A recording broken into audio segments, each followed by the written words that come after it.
सत्र 2021-22 में कक्षा 10 में अध्ययन करने वाले सभी विद्यार्थियों का एक बार आपके अपने इस YouTube चैनल में स्वागत है। आप सत्र 2021-22 में NCERT के पाठ्यक्रम के अनुसार ही RBSE में भी वही पाठ्यक्रम पढ़ रहे हैं और उसी के अंतर्गत हमने क्षितिज भाग 2 जो हिंदी की जो पुस्तक है उसको शुरू कर दिया था और उसका पाठ 1 सूरदास हम पढ़ रहे थे। सूरदास के ऊपर इस पाठ पर हम 3-4 वीडियो बना चुके हैं और अपलोड हैं। यदि आपने वो नहीं देखे तो वो देख लें। आज हम सूरदास के तीसरे पद की यहाँ व्याख्या करेंगे। सूरदास का एक महत्वपूर्ण ग्रंथ है सूरसागर और उस सूरसागर का एक प्रसिद्ध अंश है भ्रमर गीत। ये पद जो है उसी भ्रमर गीत का अंश है। देखिए, जब हम प्रसंग लिखेंगे तो हम लिखेंगे प्रस्तुत पद हमारी पाठ्य पुस्तक क्षितिज भाग 2 में संकलित पाठ सूरदास के भ्रमर गीत के पदों से जो है लिया गया है। भ्रमर गीत सूरदास के प्रसिद्ध ग्रंथ सूरसागर का अंश है। भ्रमर गीत में आप जानते हैं कि भगवान श्री कृष्ण ने गोपियों को संदेश देने के लिए, गोपियों को योग साधना और निर्गुण ज्ञान का संदेश देने के लिए उद्धव जी को भेजा था।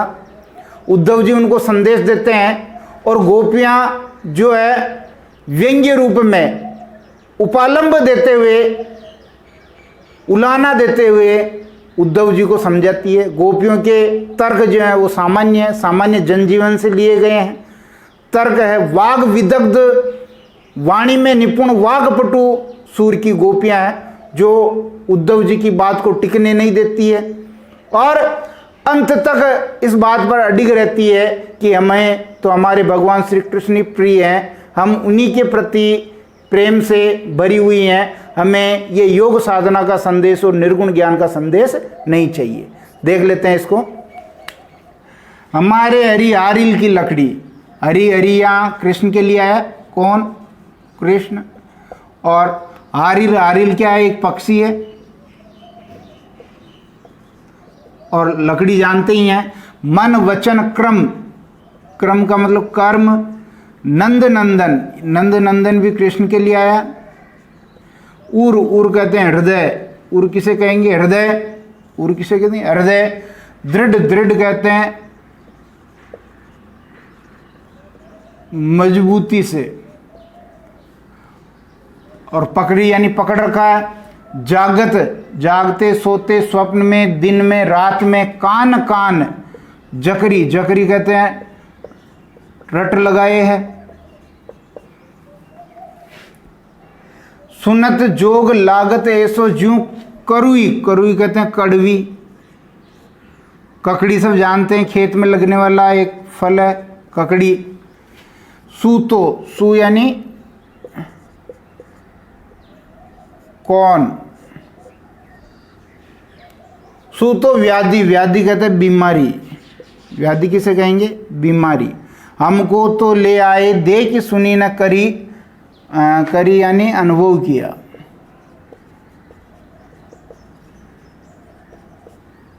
करी यानी क्या? अनुभव किया। यह तो सूरत तिन्ही, तिन्ही मतलब उनको।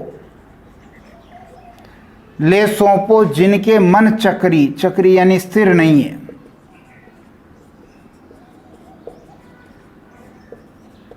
चंचल है। ध्यान दीजिए, सूरदास के भ्रमर गीत के तीसरे पद को हम पढ़ रहे हैं। 2 पदों की व्याख्या हमने देख ली थी। हमारे हरि आरिल की लकड़ी, मन वचन क्रम नंद नंदन उरिये, दृढ़ करी पकड़ी। जागत सोवत स्वप्न दिवस निसी, दिवस निसी का यहां देख लेते हैं रात, दिवस यानी दिन। दिवस निसी कान, कान जकरी। सुनत जोग, जोग यानी योग संदेश।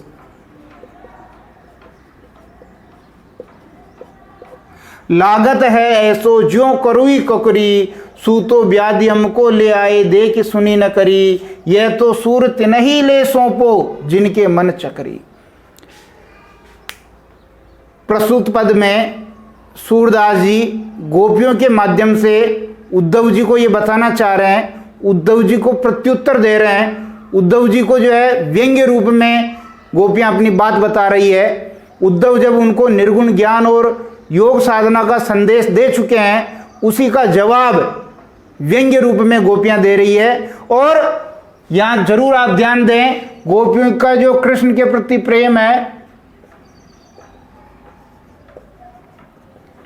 वो अनन्य है, अनन्य प्रेम है, एक निष्ठ प्रेम है, अनन्य प्रेम है, एक निष्ठ प्रेम है। और गोपियों की यहां समर्पणशीलता भी बताई है।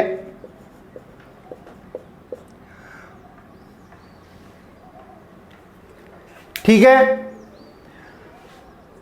गोपियां कह रही है उद्धव जी को संबोधित करते हुए कि हमारे हरि आरिल की लकड़ी, हे उद्धव जी आप हमें बार बार योग साधना का संदेश देना चाह रहे हैं, निर्गुण ज्ञान का संदेश देना चाह रहे हैं, वो हमारे किसी काम का नहीं है। क्योंकि वो ये कहना चाह रही है, आपने राजस्थानी में भी एक कहावत है, जी गांव जानो को न वह गांव को गेलो ही न पूछनो। तो यानी वो ये कह रही कि हमें इस योग साधना के मार्ग पर जाना ही नहीं है, हम इसकी बात ही क्यों करें। और वो तुलना कर रही है कृष्ण के प्रेम से। वो कह रहे कि हमारे हरि आरिल की लकड़ी, गोपियां कह रही है कि हे उद्धव हम भगवान श्री कृष्ण के प्रेम में उसी प्रकार डूबी हुई हैं। हमारे हरि आरिल की लकड़ी, जैसे एक आरिल पक्षी को पंजों में जो लकड़ी वो दबाए रहता है उसको बड़ी प्रिय होती है, वो उसको छोड़ता नहीं है, ऐसे ही भगवान श्री कृष्ण हमारे हृदय में बस चुके हैं। और वो हमारे लिए उस आरिल पक्षी की लकड़ी के समान है, जिसे हम कभी भी छोड़ना नहीं चाहेगी, किसी भी कीमत पर नहीं छोड़ सकती। चाहे तुम कितना ही निर्गुण ज्ञान और योग साधना का संदेश दे दो, हमारे लिए तो कृष्ण ही प्रिय हैं। वो हमारे हृदय में उस प्रकार बस गए हैं जिसे निकाला नहीं जा सकता। जैसे आरिल पक्षी एकाग्र होकर के उस लकड़ी को अपने पंजों में जकड़े रहता है, इसी प्रकार हमारा हृदय भी कृष्ण के प्रति समर्पित है, कृष्ण के प्रति एकनिष्ठ प्रेम में डूबा हुआ है, उसके प्रति अनन्य प्रेम में डूबा हुआ है। और हम उन भगवान श्री कृष्ण को छोड़ नहीं सकती है।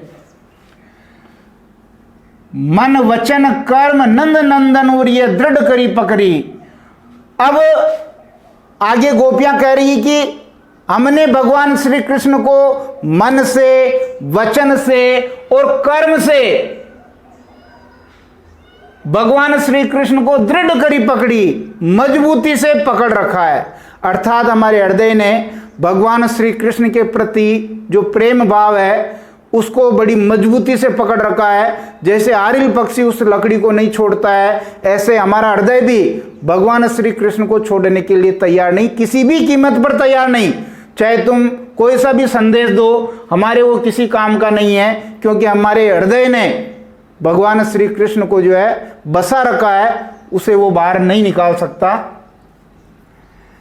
जागत सोवत स्वप्न दिवस निशी कान कान जगरी। हमारा जो हृदय है, मन है, जागते सोते सपने में, दिन में, रात में कृष्ण कृष्ण की रट लगाए रहता है। अर्थात कृष्ण के अलावा हमारे मन को, हृदय को और कोई सूझता ही नहीं है। ये दिन हो चाहे रात, जाग रहा हो चाहे सो रहा हो, चाहे स्वप्न देख रहा हो, ये हमेशा भगवान श्री कृष्ण की ही रट लगाता है, उन्हीं को याद करता है, उन्हीं के बारे में सोचता है। कोई दूसरा विचार हमारे हृदय में आ ही नहीं पाता है। तो एक निष्ठ और अनन्य प्रेम की यहाँ बात की गई है कि गोपियों को केवल और केवल प्रिय हैं भगवान श्री कृष्ण, उसके अलावा और कोई प्रिय नहीं है।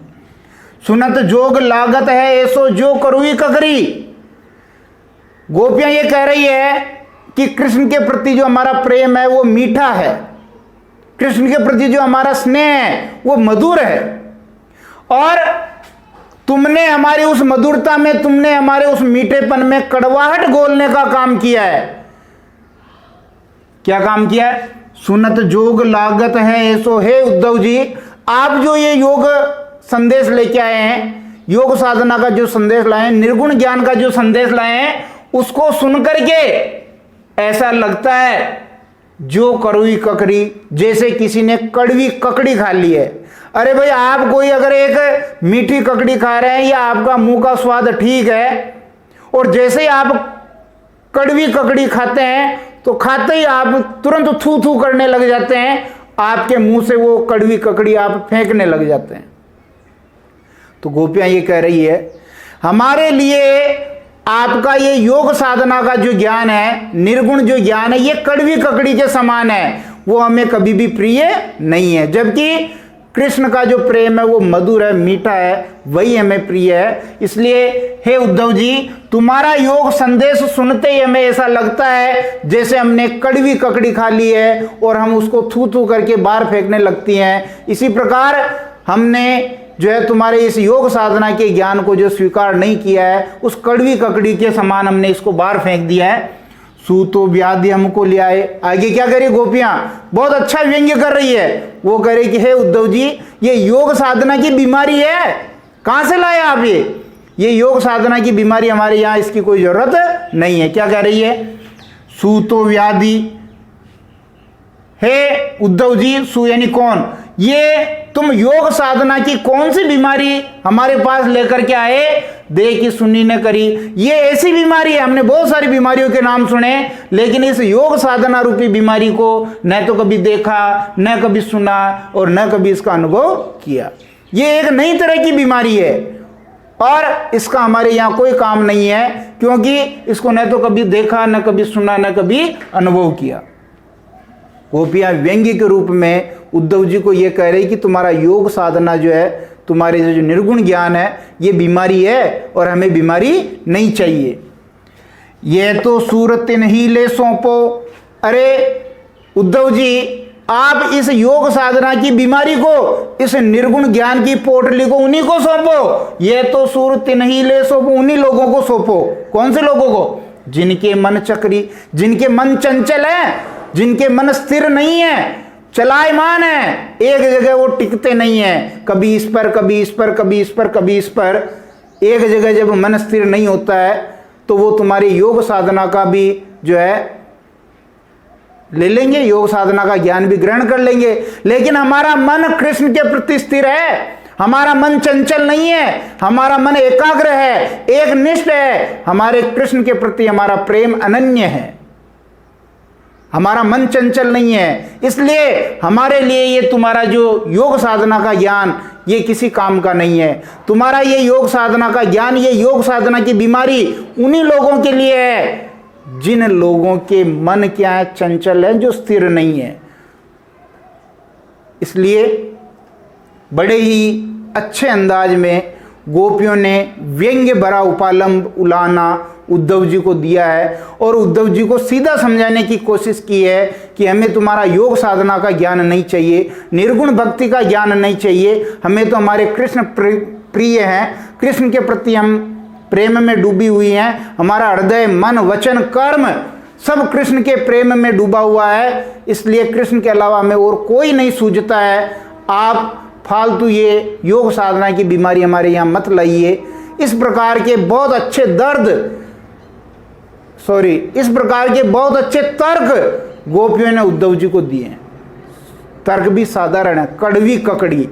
आम ग्रामीण जीवन शैली से जुड़े हुए उपमान है कड़वी ककड़ी। खेतों में काम आती है, खेतों में लगती है, स्वाद आपका बिगाड़ देती है। तो कहने का मतलब यह है कि गोपियां कुल मिलाकर के कृष्ण को ही चाहती है, उसके अलावा उनको और कोई प्रिय नहीं है।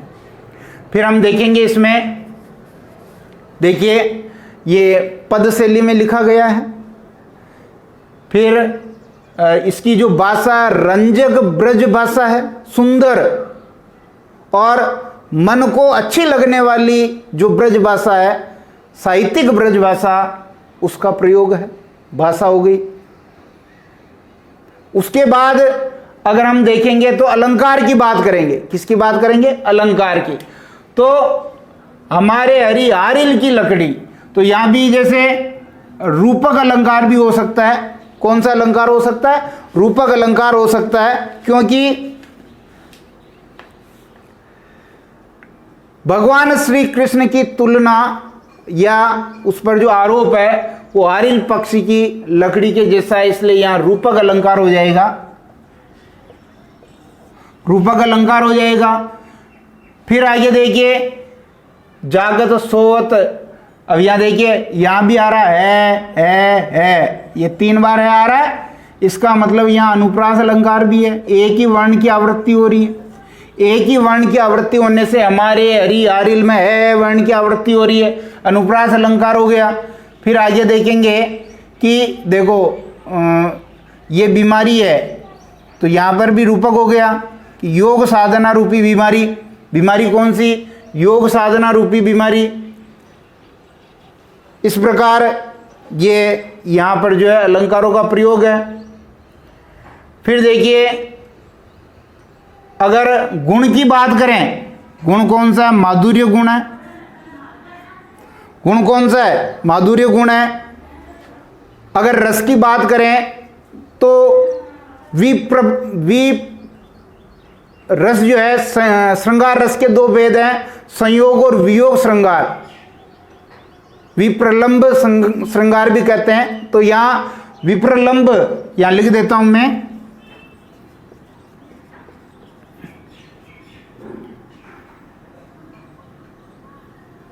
विप्रलंब या वियोग श्रृंगार का वर्णन है, विप्रलंब या वियोग श्रृंगार का वर्णन है। उसी प्रकार अगर हम देखें तो यहां इस पद में गोपियों की एक निष्ठता, अनन्यता और एकाग्रता कृष्ण के प्रति दर्शाई गई है। इस प्रकार हम जो इसका अर्थ भावार्थ व्याख्या कर सकते हैं और इसमें से जो भी प्रश्न बनता है उसके उत्तर भी दे सकते हैं। आज की वीडियो में बस इतना ही। शीघ्र ही हम सूरदास के पदों के अंतिम पद उसकी व्याख्या लेकर के आएंगे। तब तक के लिए बहुत बहुत धन्यवाद।